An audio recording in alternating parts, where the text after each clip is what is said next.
Bueno, hermanos, el tema que intentamos iniciar temprano. Mientras los hermanos entran, vamos a invitar a todos los hermanos a volver al recinto. Les voy a invitar a que levanten su corazón al Señor un minutito, juntamente conmigo. Le vamos a pedir al Señor que nos hable Él a cada uno de nosotros y extraer realmente lo práctico de todas estas verdades que estamos tratando de enunciar o intentando explicar. Padre que estás en el cielo, te damos gracias porque estas reuniones no son solamente para acumular conocimientos, sino son deseos ardientes de servirte mejor. Distribuye tu palabra en cada corazón de tal manera que esto sea realidad. En el nombre de Cristo. Amén. Amén. Gloria a Dios. Lo que estamos, hermanos, intentando explicar de alguna manera es la realidad innegable que tenemos nosotros los cristianos de que hay una lucha dentro de nosotros, según 5:17 de Gálatas, que pocas veces tratamos de explicar y muchas veces caemos en esos enredos por no saber el mecanismo que lo hace funcionar. A raíz de que hemos estado hablando de los compartimientos del hombre, como lo son alma, cuerpo y espíritu, a veces en la misma explicación o definición de cada uno de esos elementos nos confundimos o no nos ponemos de acuerdo y de ahí vienen más distancias que acercamientos. Pero realmente no estamos tratando nada más de ponernos uniformes en semántica, en frases, etcétera. No, sino que lo que queremos es tratar de explicarnos el enorme problema de cómo un cristiano que es del Señor, propiedad del Señor, nacido de nuevo, no estamos hablando de gente aparentemente cristiana, sino nacido de nuevo, que una persona nacida de nuevo pueda tener una vida como uno no nacido de nuevo. Eso es lo que tratamos de explicar. ¿Cómo es posible que haya altura espiritual y al mismo tiempo un valle en el alma? ¿Cómo es posible que haya un ministro, estamos hablando a nivel de ministros, que pueda estar con sus ovejas en el púlpito, en las actividades eclesiásticas, con una vida ejemplar? Y luego, fuera de esa área, tener una vida como cualquier hombre. Pues inmediatamente hablamos de hipocresía y que doble vida, que esto y que el otro, pero eso no explica la cuestión. Lo que pasa es que a veces se ha metido el concepto tradicionalmente de que una persona nacida de nuevo es nueva. Totalmente. Es como que si usted se convirtió hoy, ya dentro de 5 minutos usted tiene que ser nueva criatura. Esa es la idea que tradicionalmente nos ponen, como que automáticamente todo lo viejo hubiera pasado. Y eso sería verdad si el hombre viejo se radicara en el momento del nuevo nacimiento. Qué hermoso sería eso.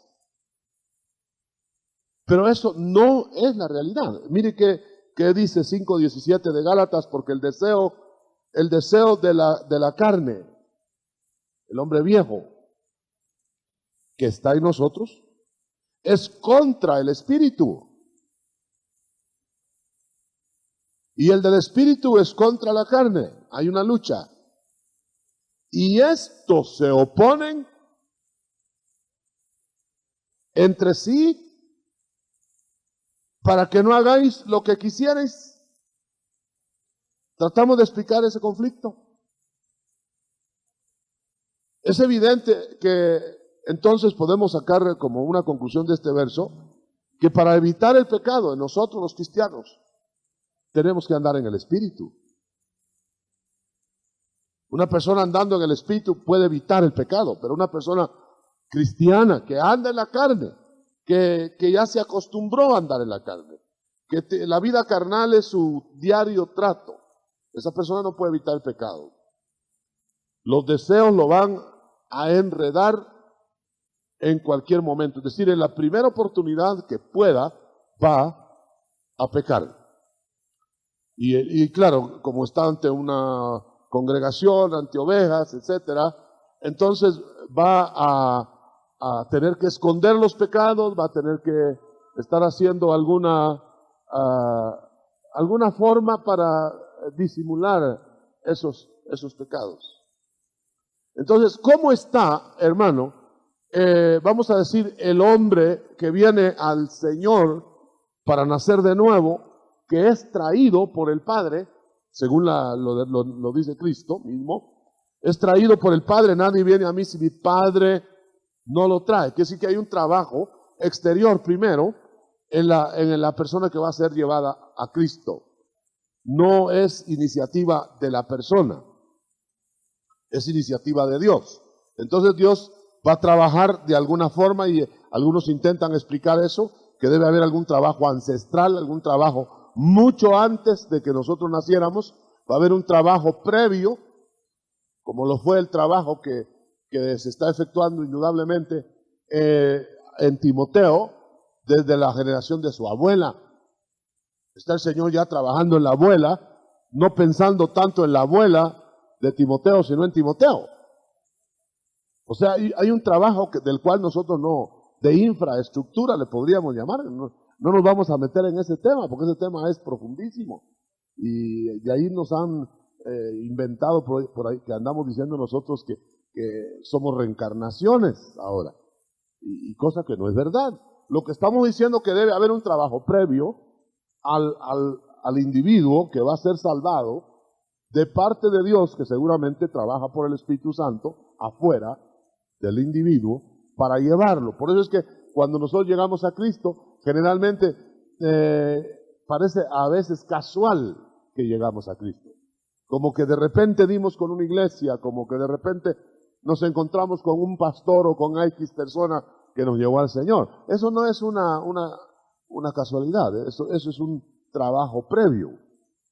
Ahora, ese trabajo previo va dirigido a capturar, a revivir el espíritu muerto que está ahí. Ahora, lo que tenemos que aceptar, hermano, y es una manera de explicarlo, es que cuando llegamos al Señor, ese mismo momento, en ese mismo instante que conocimos a Cristo, que nos llevaron, para hablar de la figura antiguo testamentaria, nos metieron al atrio y nos hicieron ver el altar del sacrificio en el Calvario. En ese momento que nosotros recibimos al Señor y nacemos de nuevo, el Espíritu del Señor se hace uno con nosotros. Hay un pasaje que dice, el que se une a Cristo, en 1 Corintios, uno es con Él, su Espíritu, ¿verdad? Entonces, hay un problema resuelto. El Espíritu fue vivificado. Pero no es automáticamente que al ser vivificado el Espíritu, el alma ya está redimida, ya está tratada. Y como decía mi hermano Sergio, antes, en la plática anterior, antes de que el alma sea tomada por el Señor, mediante la influencia del Espíritu revivificado, estaba programada el alma para servir a Satanás. Y ese servicio a Satanás, que muy bien, muy eficazmente lo había armado Satanás con colaboración del mundo, colaboración de todo lo que alrededor pone, viene a tratar de ser desarmado, anulado y reestructurado por el nuevo estado que adquirimos al nacer de nuevo. En ese nuevo nacimiento, ya el Señor que puso su Espíritu en nosotros, hace que anhele el sector siguiente, que es el alma. Por eso, nosotros leemos en la Biblia que es posible que hable alguien lenguas humanas y hasta de los ángeles, y que tenga dones brillantes del Espíritu, y que pueda ver con la fe, don de fe, cosas tremendas y hasta traspasar montes, usted lo ha leído, 1 Corintios 13, y al mismo tiempo no tener frutos del Espíritu en el alma. Puede haber esa distancia. Y esa es la distancia que nos anonada. Nosotros nos convertimos, el Espíritu está ya unido al Señor, y resulta que hacemos cosas que no estaban en nuestro nuevo programa. Hablemoslo más claro. La vida del hogar, no sé si con usted pasó, hermano, pero la vida del hogar sí era una vida desastrosa antes de conocer a Cristo, pero desastrosa.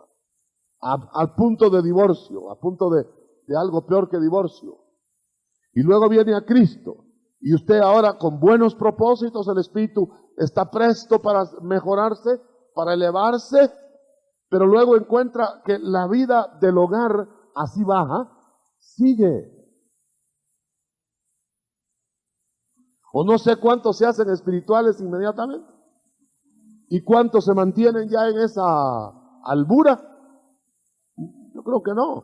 Entonces, mientras ese proceso del alma se desarrolla, mientras el alma es tratada por el Espíritu Santo, media vez nosotros le demos la oportunidad, le entreguemos esa alma a ser tratada, mientras se concluye el proceso, nosotros vamos gradualmente, en la medida de la entrega, acercándonos al Espíritu redimido, al Espíritu nuevo que tenemos dentro. Entonces la brecha se va haciendo más estrecha, más estrecha, más estrecha, más estrecha, pero también puede ser que de repente, de estrecha que era, por no andar en el Espíritu, se hace otra vez amplia. ¿Me estoy explicando? Y puede ser que recién convertido, estabas todavía un poquito más cerca de esa unidad que más adelante, cuando ya se supone que eres más maduro. Y quizá de repente en la vida del hogar se hizo más volcánica, más difícil cuando estabas más maduro en el Señor. Porque te separabas del andar en el Espíritu constantemente y entonces no había una identidad. De tal manera que lo que estamos tratando de decir es que este es el trabajo que hoy interesa extraordinariamente, sobremanera, a la iglesia, al ministro, no solo en su propia vida, sino en la vida de los demás. Es decir, buscar que aquella gente, aquellas ovejas que le han sido encomendadas, sea tratada de tal manera que se le ayude en el alma. Pero desde luego también el ministro tiene que ser ayudado en su propia alma, porque a veces el ministro está peor que la oveja y quiere ayudar, se puede siempre ayudar, porque se hace uno canal en ese momento, pero puede hacer que uno mismo, por orgullo, por vanidad, por qué sé yo qué motivos, no trate de ministrar su alma. Es más fácil que una oveja trate su alma a que la trate un ministro.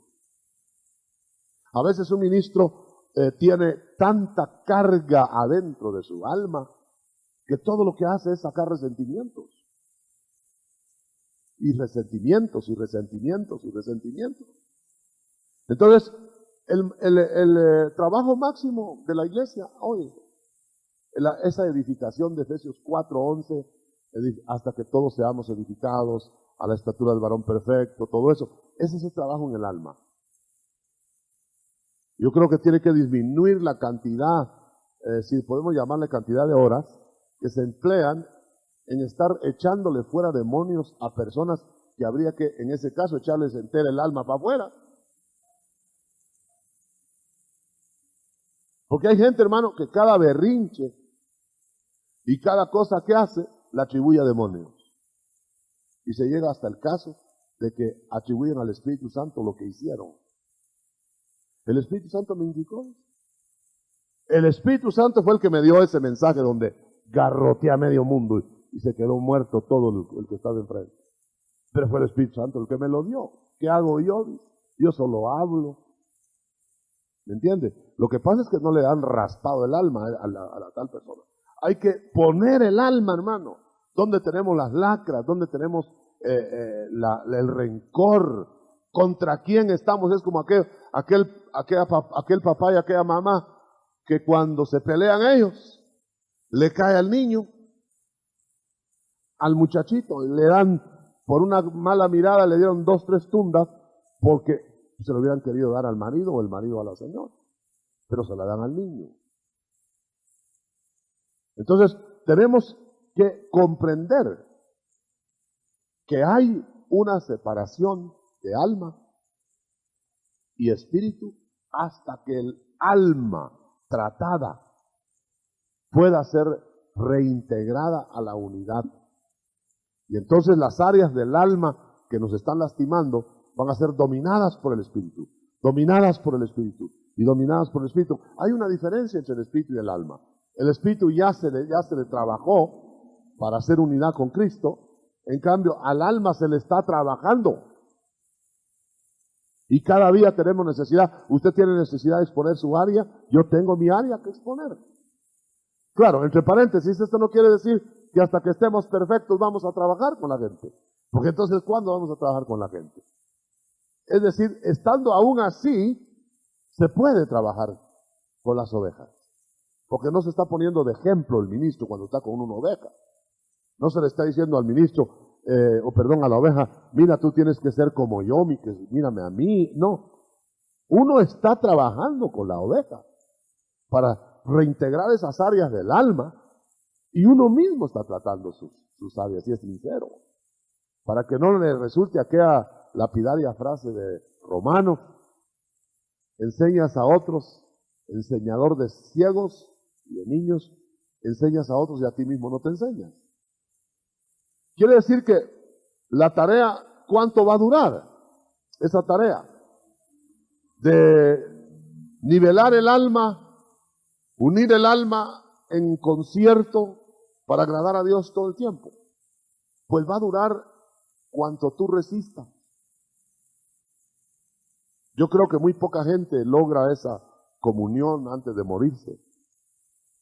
Pero en la medida que lo logre hay una felicidad maravillosa, porque de otro modo nosotros estamos prestos con el Espíritu. Como la carne se enferma, estamos sirviendo a otros intereses al mismo tiempo. Al mismo tiempo. Y el Señor entonces dice que el Espíritu Santo, en vez de hacer concierto con nosotros, en vez de ser el respaldo, sea para predicar, sea para cantar, sea para enseñar, lo que hace, hermano, es que nos cela. Está celándonos. Usted se imagina lo que será siempre ir a un lugar, el ministro, y que esté siendo celado por su Espíritu Santo, mejor dicho, por el Espíritu Santo que está ahí.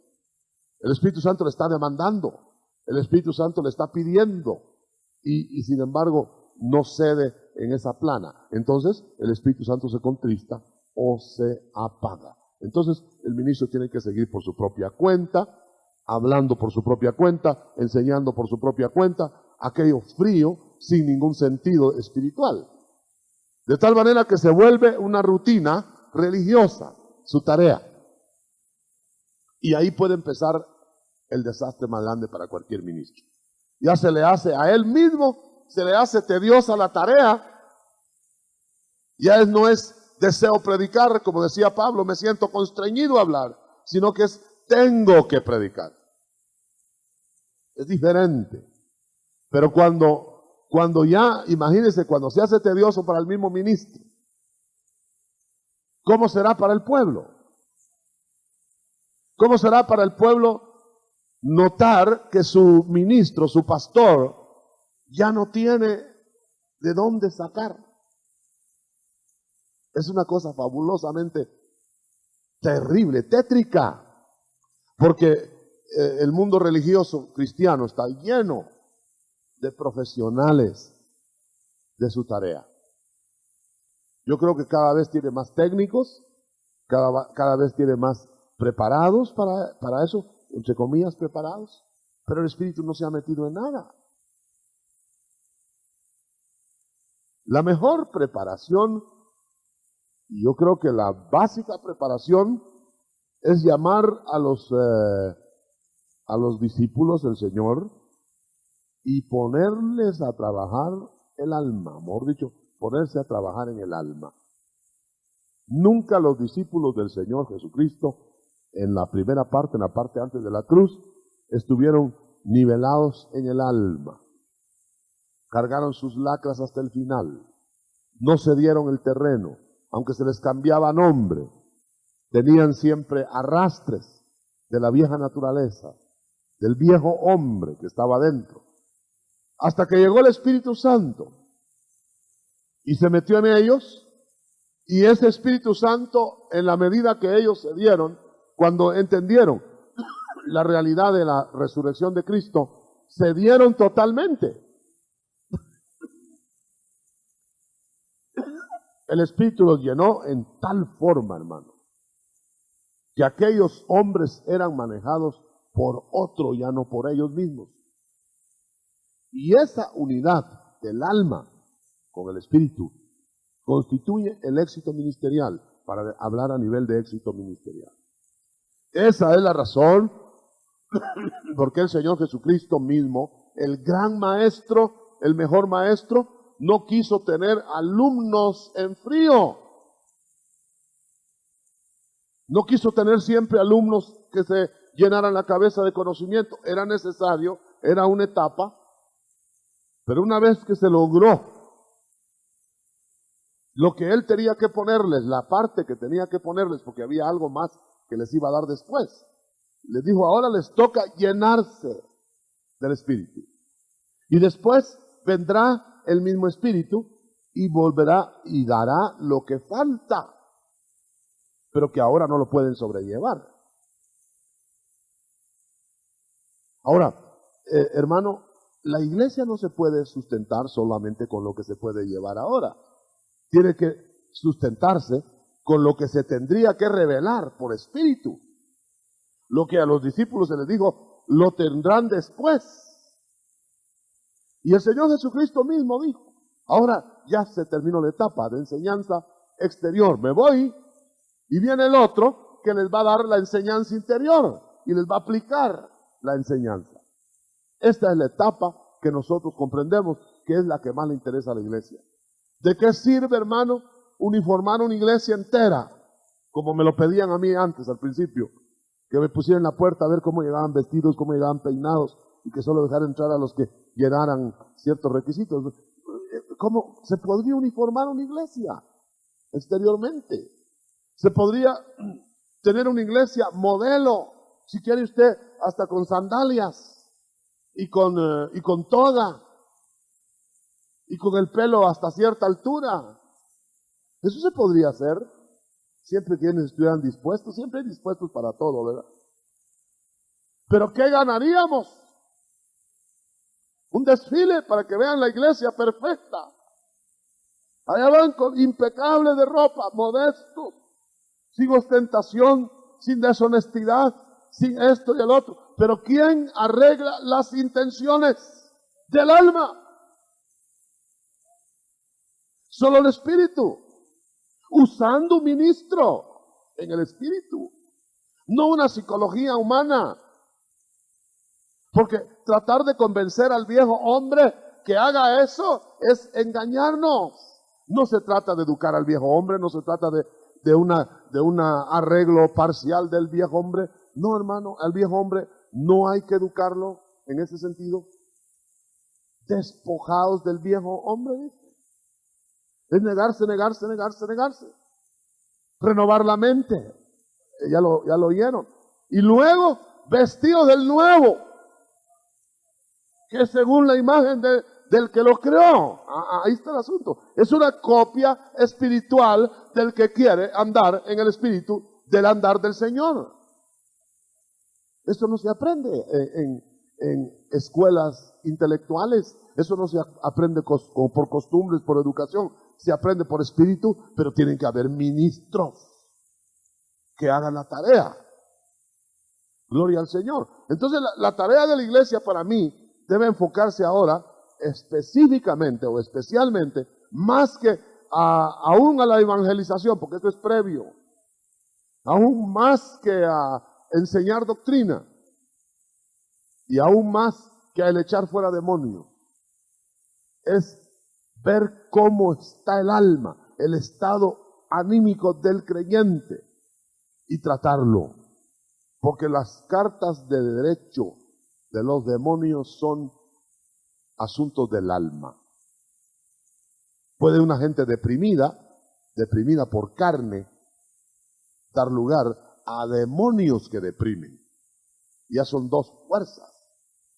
Y a veces nosotros estamos tratando nada más las depresiones de demonios. Y se fue el demonio que acababa de hundir a la persona, pero se quedó la carne que lo tiene hundido. Entonces hay que tratarlo.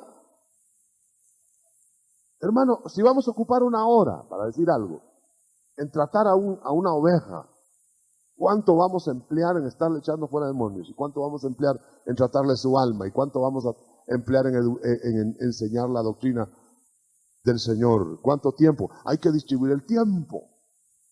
Podemos caer en estar solo viendo espíritus y echando fuera espíritus que solo van a dar la vuelta y regresan. Y le avisan a otros dónde está la miel. Y hermano, nosotros tenemos que invertir el orden que llevamos. Viene una novedad teológica y nos vamos detrás de esa novedad teológica. Echar fuera demonios, todo el día echando fuera demonios. Y viene otra novedad que el alma, pues todo el día platicando psicológicamente con las personas. No, equilibrio de tal manera que nosotros entendamos qué es la necesidad de cada persona, como hacen en los restaurantes que les dan el menú, cuál es el gusto del día. Nosotros llegamos, hermano, y damos el mismo menú y nadie come, porque según la necesidad se deben hacer las conclusiones. El tema nos inquieta para llevarnos a este itinerario. Yo voy a intentar darle un curso, a ver si no lo perdí ya también, seguramente. Bueno, el caso es el siguiente, aquí está. El caso es el siguiente. Nosotros, ¿y cómo estamos de tiempo? ¿No pusieron luz allá atrás? ¿No hay luz atrás? ¿De orientación? Ah, vale. Entonces, mire hermano, la ruta es esta. Tratemos de ponernos en ese orden. Primero lo que yo puse acá es que Dios preordenó, número uno, Dios preordenó a sus ministros, diríamos. ¿Se acuerda usted de Sansón? Preordenado, aún desde la madre.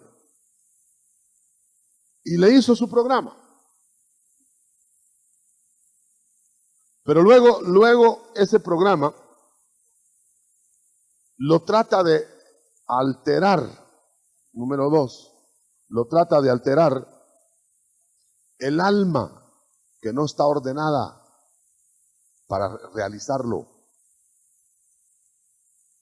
¿Por qué? Porque viene recién salida del cascarón en donde servía a otro amo.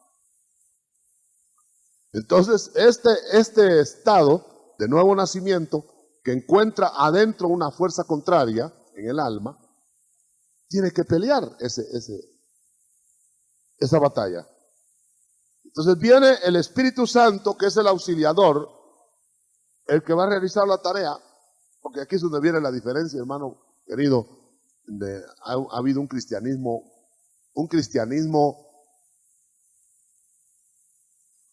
humanista. A mí me gusta hablar claro, no alambicar las cosas. Mire, el humanismo reduzcámoslo al esfuerzo humano exitoso para redimirse a sí mismo o para reestructurarse a sí mismo. Eso no existe en este esquema.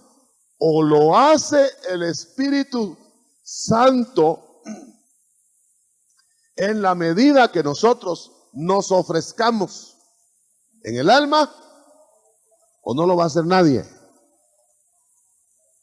¿cuántas veces hemos intentado mejorarnos por nosotros mismos? ¿Cuántas veces hemos tratado de hacer bien las cosas por nosotros mismos? Y se va a fracasar tarde que temprano. Unos más listos, otros menos listos. Unos más inteligentes, otros menos inteligentes. Tardan más en la cuerda floja, pero caen de todos modos. En cambio, el único que puede guardar nuestro depósito sin caída hasta que el día es el Espíritu Santo que está dentro de nosotros. Ahora, qué interesante, hermano, que el Espíritu Santo no lo hace solo. Es uno de mis asombros. Le bastaría al Espíritu Santo entrando y que nosotros le ofreciéramos las áreas. Le bastaría, como le hubiera bastado a Cristo hacerlo todo. Sin embargo, llamó discípulos. Ahora el Espíritu Santo levanta ministros. ¿Para qué? Para que ayuden a la persona que quiere redimir su alma a que la redima, a que la ofrezca. Le ayudan a señalar, le ayudan a decir cuáles son las áreas, ayudan todo eso. Entonces, esa batalla, por medio del Espíritu Santo, nos tiene que llevar desde el creyente que vive Él. Que si pudiera gritar, diríamos, si pudiéramos gritar eso en la calle o en cualquier lugar. Ahora vivo yo todavía. Está Cristo conmigo, está Cristo en mí, pero vivo yo. Algo así como decir, viva yo, ¿verdad? No viva Cristo, viva yo.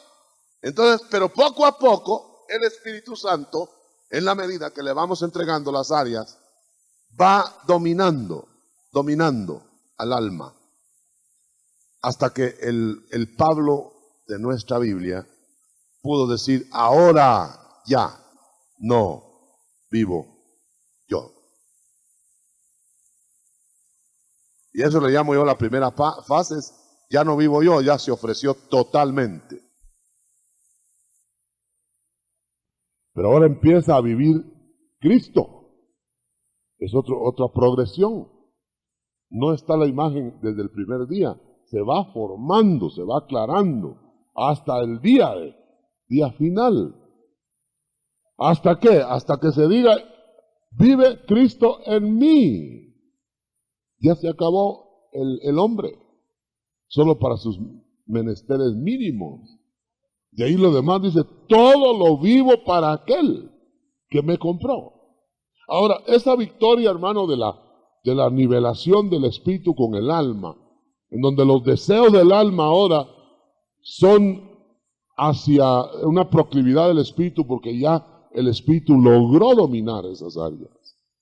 Ese estado de victoria es el estado en que ya estamos preparados para que el cuerpo también sea agregado al proceso, y es el último que va a ser agregado y glorificado, y entonces viene la erradicación del hombre viejo totalmente, expulsión, de tal manera que hasta entonces va a estar la unidad total, triple, pero estamos llegando a eso. Ahora la pregunta sería, ¿habrá alguien que logre eso antes de morir? ¿Y qué le pasará si lo logra? Habrá gente, ya no digamos en el mundo, aquí, en esta reunión, que ande así, como al final, como Pablo, ya no vivo yo, ahora vive Cristo en mí, esa sería la pregunta. Ahora, ¿y qué le va a pasar a esa persona si está en tal condición? ¿Qué ministerio irá a desarrollar? ¿No será que eso fue lo que le pasó a Enoc? Que Enoc estuvo tan acorde con el cielo que ya no cabía en la tierra y se lo llevaron.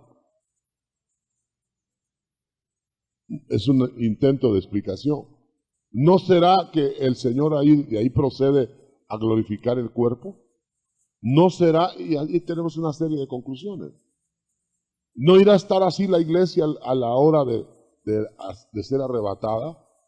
¿No tendrá que estar en esa madurez? Que haya un equilibrio entre el espíritu y el alma. ¿Y qué va a pasar con los que nunca dejan de ser carnales? ¿Y qué va a pasar con las categorías de acercamiento al Señor que hay dentro del mismo cuerpo de Cristo? A eso nos lleva el tema. El tema nos lleva a que si esto será o no una posible realidad aquí. Cuando el Señor me dio esa revelación de que se me hacía mención, yo tenía la idea de que la iglesia de Cristo, cuando el Señor viniera, era la enseñanza tradicional que me habían dado, se iba toda como estuviera. Y hasta había oído enseñanzas desde los púlpitos, en donde se me decía, no importa que estén en pecado, no importa, de la cantina nos va a sacar el Señor. Y se los va a llevar. Hasta uno me recuerda que una vez hizo un chiste a alguien por allá atrás, y allá en el cielo, ¿dónde se irá a quitar la goma? Digo,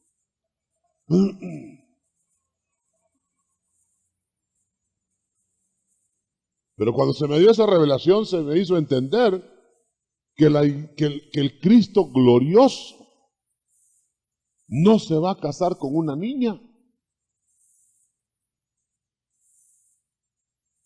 ni con una enana, sino con una iglesia hermosamente madurada. Ahora, la pregunta, ¿madurada dónde y cuándo?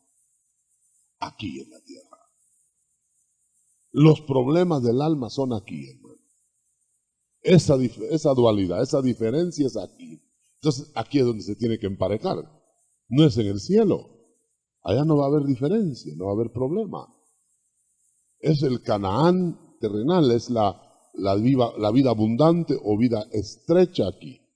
Y esa es la tarea y la pelea que nosotros tenemos. Ahora, asómbrese de esto. Yo estaba leyendo en la misma escritura que un Pablo con conflictos por dentro y con temores por dentro y conflictos por fuera, era el mismo Pablo que ministraba. Quiere decir que no se necesita estar necesariamente sin conflictos, sin temores por dentro, para poder ser ministro del Señor o para poder ser útil en esta tarea, sino que estamos nosotros al mismo tiempo ministrándonos, al mismo tiempo madurándonos con las ovejas. No es que estemos diciendo que hasta que esté perfecto, el alma bien identificada con el Espíritu, que nosotros vamos a poder servir, sino que el Señor nos quiere enseñar al mismo tiempo que estamos enseñando. Quizá la lección diaria nos va dando, porque no nos predicamos tampoco a nosotros mismos. Estamos señalando a uno que nos desarrolla para que desarrolle también al otro. Finalmente, quisiera decir que en esta tarea, cuando entendamos que nuestra alma es la que nos frena, nosotros vamos a tener mucho más misericordia con la oveja, como ministros. Porque vamos a saber que, y lo dice la Escritura, tratémoslos como que nosotros podemos caer en lo mismo, dice. No tratemos a la oveja como que jamás nosotros vamos a caer en eso. Nos va a dar misericordia el Señor, ¿sabe por qué? Porque cuando nosotros sinceramente examinamos nuestra alma como ministros, vamos a considerar al otro que tiene menos formas de dónde cogerse, menos ayuda, menos conocimiento, menos todo. ¿Cómo se sentirá en sus momentos de conflicto? Eso no quiere decir indultar el pecado, no quiere decir cubrir el pecado, pero sí quiere decir tener misericordia, actuar como que si nosotros pudiéramos caer. Y esto explica por qué ministros que aparentemente, o ministros que están delante de nosotros con una gran talla, enorme, de repente cae. Nos explica por qué se puede estar ante un inmenso auditorio y siendo usado por el Señor y estar con la mente al mismo tiempo sucia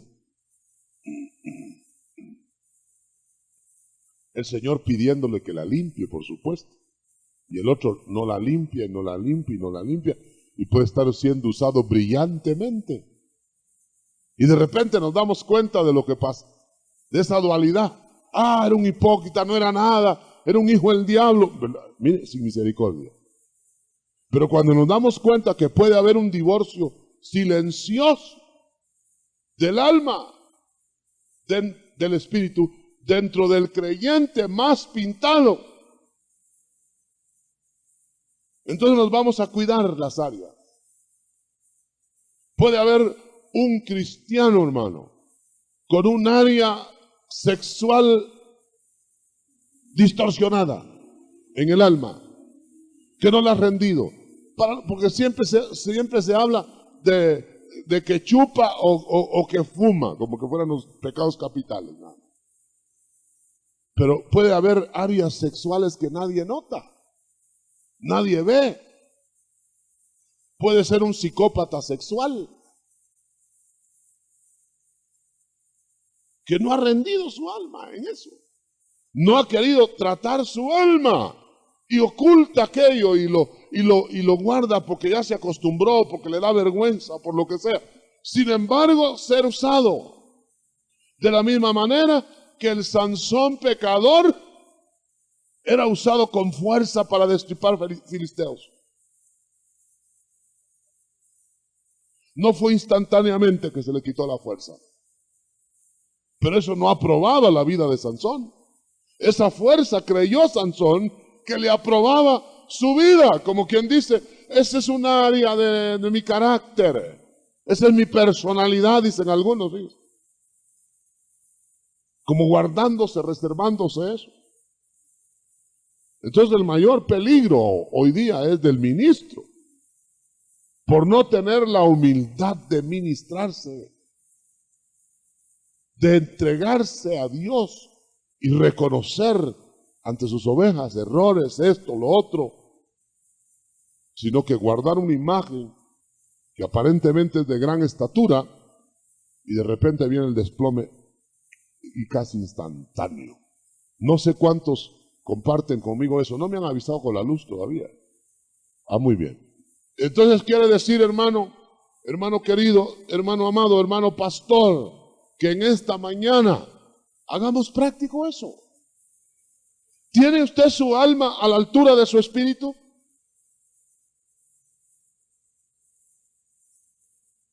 Ya no hay deseos, hermano, que lo llevan en contra de la voluntad de Dios. ¿Cuál sería la razón de decir el Señor en 1 Corintios 10 que todos fueron salvados, pero no todos le agradaron? ¿Cuál sería la razón? Es nada más dejarnos claro que podemos estar desagradando con el alma, aunque en el espíritu estemos conectados. Amén. ¿Hasta cuándo agradó Dios a Dios Pablo? Hasta el capítulo 8 de Romanos. En el 7 desagradaba a Dios con lo que hacía, aunque su espíritu anhelaba agradarlo. Ese cuerpo de muerte tiene que ser anulado para poder agradar a Dios. ¿Por qué? Porque sencillamente solo el que anda en el espíritu puede agradar a Dios. Para ser salvo, creer. Para ser de vida abundante y nivelar el alma, tener la fe suficiente que Dios requiere, porque sin fe no le agradamos. Yo creo que la mayor parte de las tareas nosotros las hacemos con nuestra voluntad. Por eso me impresiona, y ahí voy a terminar, para dar lugar a preguntas, que el Señor Jesucristo, con todo ya en sí, con todos los elementos suficientes para echar fuera demonios, para ayudar a los enfermos, a los deprimidos, etcétera, para salvar, no se mueve hasta que el Espíritu Santo lo mueve. Hermano, ¿cuándo? Y déjeme decir eso, ¿cuándo iremos a estar en condiciones nosotros, como para que solo el Espíritu nos mueva. Y siempre decimos allá en la iglesia, hermano, ¿qué te impulsa a hacer lo que estás haciendo? ¿Eh? Si es el Espíritu, lo que vas a hacer es espiritual. Si no es el Espíritu, es tu voluntad, tu entusiasmo, tu deseo, lo que sea. Es como que si Cristo hubiera salido unos minutos antes del ungimiento de poder a hacer obras. Hubieran sido las obras de Jesús, pero no las obras del Padre. Y el ministerio de Cristo, hermanos, se caracterizó porque en palabra y en hecho solo fue canal de lo que el Padre quería que hiciera. Y no solo porque él conocía qué era lo que quería el Padre, sino que esperó que la fuerza del Padre, que el Espíritu que Dios envió en él, moviera a su Hijo. A donde quiera que iba, hermano, yo le aseguro que, aunque no lo digan literalmente la Biblia en todo momento, en algunos momentos lo dice, era el Espíritu Santo que movía a Jesús a ir a hablar con la samaritana, a hablar con Nicodemo, a hacer, porque el Señor lo dijo, nada hice que no hiciera el Padre. Las palabras que me diste les he dado, lo que le decía el Padre. La doctrina no es mía, sino del que me envió. Hermano, una identidad total. Y si queremos saber el éxito, es en la medida que te dejes llevar por el Espíritu Santo, que ya trató con tu alma y la unió a la meta que lleva el mismo Espíritu ya redimido, para que después se una el cuerpo glorificado. El cuerpo actual pues puede que te estorbe todavía, pero puedes llevarlo por el alma tratada por el Espíritu, y el Espíritu unido al Espíritu Santo que está dentro de ti. Yo creo que ese es el éxito de la cuestión, y el tema creo que lo podemos dejar ahí, y tal vez sacamos más con las preguntas. Si tiene preguntas en este sentido, hágalas ahora, hermano, y solo déjeme leer el verso para que nos quede bien claro. El verso base es: porque el deseo de la carne es contra el Espíritu. No espere usted que tenga deseos elevados. Y dice, y el del Espíritu es contra la carne. Nunca va a haber un arreglo, pues. Nunca va a haber una alianza. Y estos se oponen entre sí para que no hagáis lo que quisierais. Entonces dice, andad en el Espíritu. El verso anterior, andad en el Espíritu, y como dice la versión mejor, y no satisfaréis los deseos de la carne. Entonces el mejor antídoto contra el andar en la carne, pues es andar en el Espíritu. Andando en el Espíritu se van a anular los deseos para que no ofendamos al Señor. ¿En dónde viene la primera pregunta al respecto?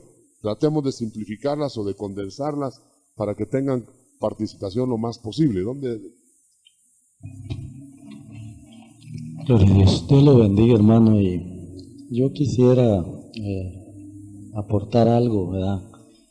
Yo me he quedado encantado, hermano, sobre lo que usted está platicándonos en esta mañana, y algo que me agradó bastante es de que usted decía, ¿verdad?, que somos nosotros los que tenemos que poner de nuestra parte y reconocer, ¿verdad?, porque yo he creído que nosotros los pastores pues tenemos debilidades y errores, ¿verdad? Y yo he tenido una gran experiencia con Dios en todo este tiempo que el Señor me está permitiendo, y la verdad es de que se llega a cumplir lo que Cristo dijo: ustedes sin mí nada pueden hacer, ¿verdad? Lo que he estado viendo, hermano, es de que Dios está tratando primeramente con nosotros los pastores, ¿verdad? Con nuestro hogar. Eso he estado viendo yo en mi caso, ¿verdad? Dios tuvo que tratar conmigo primero, después con mis hijos y con mi esposa. Y ahora, hermano, yo comprendo aquellas palabras que usted ha dicho: tal el pastor, tal las ovejas. Yo estoy muy feliz, hermano, porque he visto realmente la restauración que Dios está haciendo con nosotros los ministros, y yo sé que Dios lo va a hacer con todos los ministros, porque el Señor está empezando en el hogar. Y hay algo que la Biblia dice, que si nosotros no sabemos cuidar nuestra casa, ¿cómo vamos a cuidar la casa del Señor? Y hoy, mi hermano, a Dios sea la gloria, pues yo he visto cómo el Señor, aún a mis propios hijos, les está hablando en sueños, a mi esposa, y ellos me transmiten el mensaje otro día, y nos estamos moviendo en la voluntad del Espíritu Santo de Dios. Gracias a Dios por eso. Tal vez piensa, llega a la siguiente pregunta. Esta pregunta: ¿con quién se debe ministrar el ministro? Eso me lo han hecho mucho. Y yo creo que no puede un ministro llamado del Señor con cualquier persona. No porque se haga distingos, porque el Señor puede, a excepción que el Señor mande a alguien, quien sea, eso sí, como Ananías se lo mandó a Pablo. Pero deben haber ciertos niveles de administración. No va el ministro a ir a una oveja a exponerle su corazón, así nomás. Entonces tienen que haber ciertos niveles de ministro a ministro, ministros que certifica el Señor que son de capacidad para eso, de confianza, etcétera. Pueden ser las mejores ayudas. Allá hay una pregunta atrás. Sí, hermano Otto, en el divorcio del alma y del espíritu, ¿qué papel desempeñaría la conciencia? Siendo que dice que algunos llegan a tenerla hasta cauterizada. La conciencia sería como una pizarra donde se está imprimiendo lo que se debe hacer y se hace o no, y van dejando huellas. Entonces hay conciencias que se ponen al servicio del Señor, la conciencia al servicio del Señor, y esa conciencia limpia ayuda en el desempeño de toda esa tarea. Pero cuando hay una conciencia lacrada, manchada y habituada a actuar de otro modo, es un estorbo. Yo creo que la mejor aspiración es como la de Pablo mismo, que con limpia conciencia él sirvió desde sus mayores. No tenía nada que le acusara internamente, porque muchas veces podemos ponernos como que estamos sin ningún problema, pero el problema lo tenemos adentro. La procesión va por dentro, no por fuera. Y a veces en la noche estamos frente a nosotros mismos y ahí no nos aguantamos a nosotros mismos. Ese es el problema. ¿Y cómo descargar eso? ¿O no habrá necesidad de descargarlo? Alguien me dijo, bueno, solo con el Señor, porque de ahí vino el confesionario, me dijo. Bueno, entonces, ¿para qué van a estar los ministros tratando de ayudar a las personas si es directamente con Dios todo? No habría por qué el Espíritu Santo se hubiera levantado ministros para que le ayudaran en la tarea de la iglesia. Los ministerios de la iglesia son ministerios del Espíritu. Así que no cabe pues esa excusa.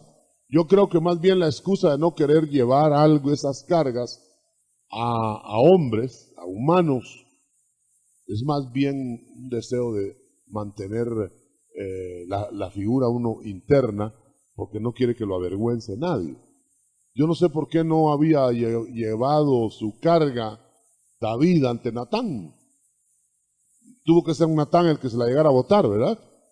Y muchas veces hay ministerios o ministros que siguen funcionando. Ahí estaba David funcionando, juzgando estaba David. A fulano háganle esto, a sutano háganle, ¿y a él qué?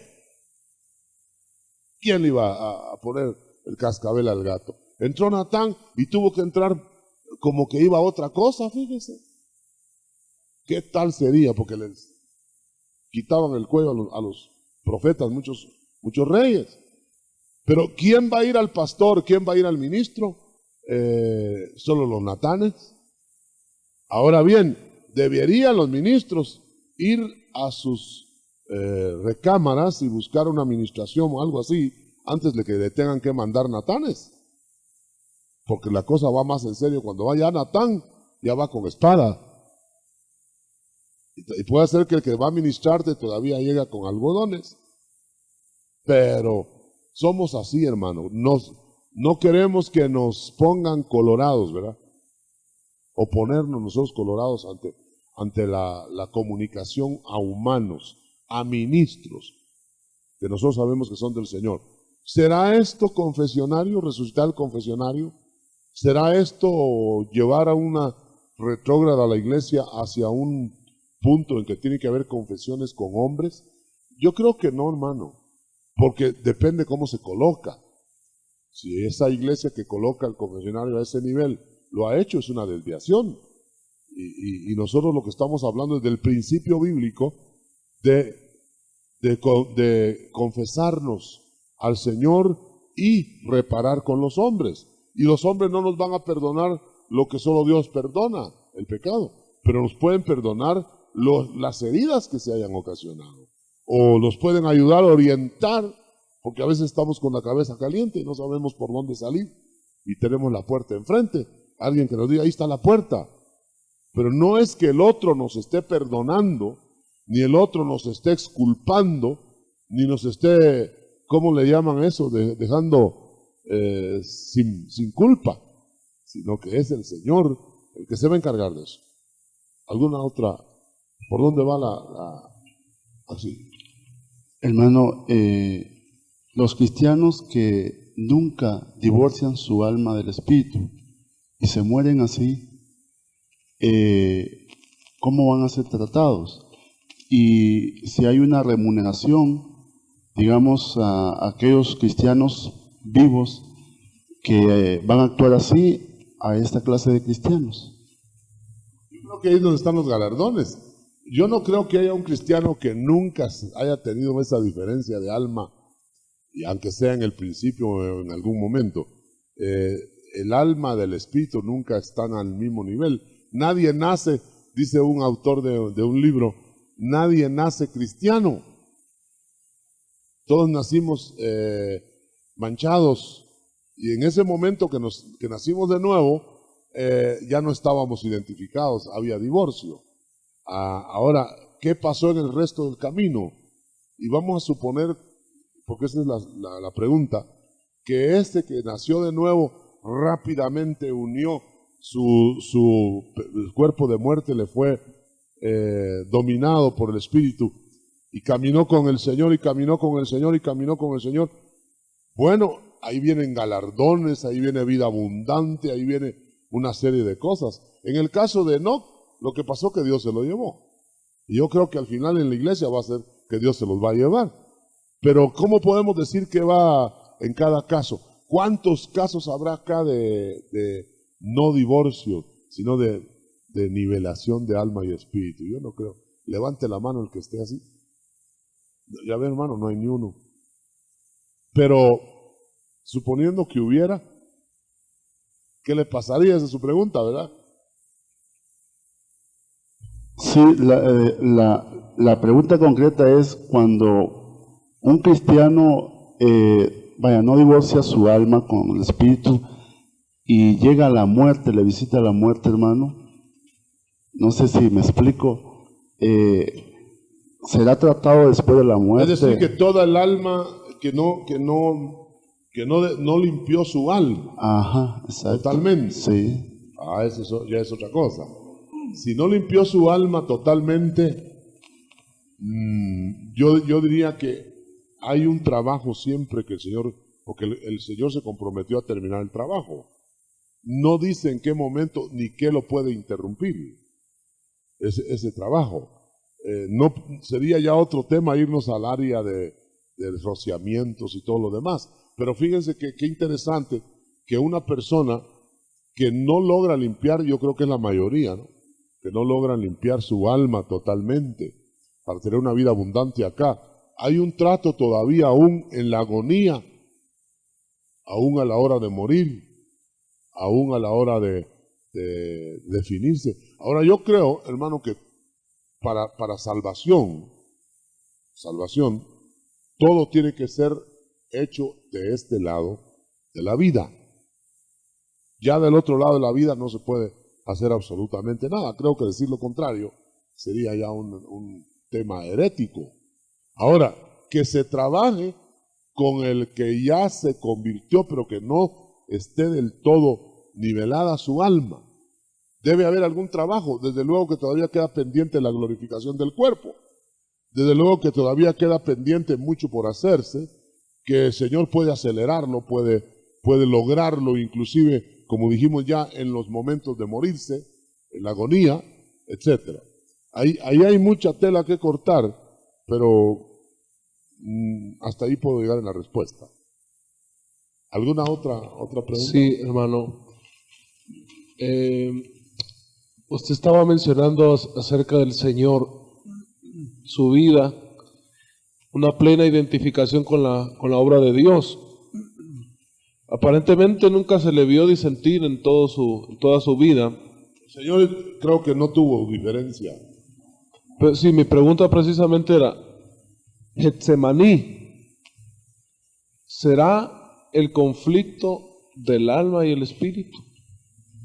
Como el ejemplo del Señor es tan clásico, caso único, pero podemos tomarlo. ¿En qué momento el Señor Jesucristo disintió con el Padre? Yo creo que en ningún momento. Si hubiera hecho algo que al Padre no le hubiera agradado, yo creo que eso hubiera sido pecado, ¿no? No se tomaría como pecado. Yo creo que sí. Entonces, sin embargo, se habla de una maduración en el Señor. Es decir, que aunque no hay un pecado en estar acá para el momento, habría un pecado si no se hiciera lo que se tiene que hacer enseguida. No dejarse desarrollar. ¿Y cuál era el desarrollo que tenía que hacerse? Que aquí requería el Señor de Jesús hasta este nivel, y lo dio. Entonces aquí requería a otro nivel, y lo dio. Y el máximo nivel fue Getsemaní. No era que le hubiera fallado el Señor antes. El desarrollo se trató nada más que cada vez estaba en niveles más altos de requerimiento. Es decir, que a usted y a mí nos pueden requerir algo hoy, que eso no es nada a lo que nos tendrán que requerir el mes entrante. Pero si cumplimos hoy y nos están requiriendo en el mes entrante, no está diciéndose que le fallamos acá y por eso nos están pidiendo lo otro, sino que es un desarrollo. Entonces el Señor fundió su voluntad a la del Padre en Getsemaní totalmente para el requerimiento de la cruz. Pero ese requerimiento de la cruz no se lo hicieron antes. Él lo sabía que iba hacia ese rumbo, el desarrollo de su vida. Entonces, yo diría que es lo mismo con nosotros. Yo estoy cierto, hermano, que en la medida que vayamos madurando, y ojalá que esté yo acertado en asunto de tiempo, cuando la iglesia ya se aproxima a acontecimientos mayores, los requerimientos van a ser mayores. Entonces, ahí vamos a tener que estar madurados para ese requerimiento. Sin embargo, todo esto nos lleva a que hasta el Señor Jesús, todo santo, perfecto, todo lo que sabemos, fue requerido en niveles de desarrollo. Y nosotros a veces creemos que ya, porque hicimos algo en este nivel, ya lo logramos todo. Y cuando nos requieren en otro nivel nos sentimos enanos. Entonces, yo creo que nos están llevando por gradas, pero claro, no le van a requerir a aquí lo que le van a requerir al otro que quedó más bajo. Ahora, ¿qué va a pasar con esos desniveles? Es una aventura ensayar una explicación. Sí, no sé si por lo menos yo he entendido bien, hermano, lo que usted está hablando como el divorcio del alma. Pero yo quiero decir esto. El divorcio del alma es un estado contraproducente del cristiano, que no es óptimo, ¿no?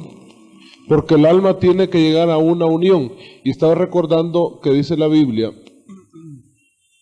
en una analogía del matrimonio, que dice que mientras el marido vive, por la ley, la mujer está sujeta al marido. Pero una vez que el marido muere, la mujer es libre de casarse con quien quiera. Entonces dice que el Señor mató al viejo hombre para que nosotros ahora pudiéramos unirnos al nuevo marido. Entonces, esa sería la unión. Pero el divorcio sería que esa alma que se unió al Señor se separara y entonces que estuviera en posibilidad de adulterar. Adulterios, son los adulterios. Es lo que Santiago, es el conflicto de Santiago 4. Es decir, está diciendo, ustedes almas adúlteras hacen amor para Dios y hacen amor para el mundo. Ahí está un divorcio.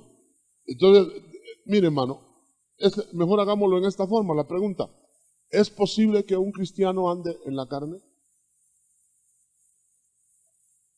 Sí. Y en ese momento no está identificado con el Espíritu que lo requiere. Ahora, ¿es posible que un cristiano ande en el Espíritu? Sí, es la respuesta. Pero cuando anda en el Espíritu, pues no va a andar en la carne. Y cuando anda en la carne, pues no va a andar en el Espíritu. Entonces es un asunto según lo que nosotros alimentemos. Pero es evidente, hermano, es evidente que ese conflicto, mire, tan es así, que ese conflicto no se ve cuando nosotros estamos en el mundo. Porque no hay dualidad. Entonces hacemos lo que queremos y ahí si nos peleamos entre nosotros es por otros motivos de las mismas pasiones. Pero nomás llegamos al Señor, entonces entró el Espíritu a chocar. La ley del Espíritu chocar con la ley de la carne.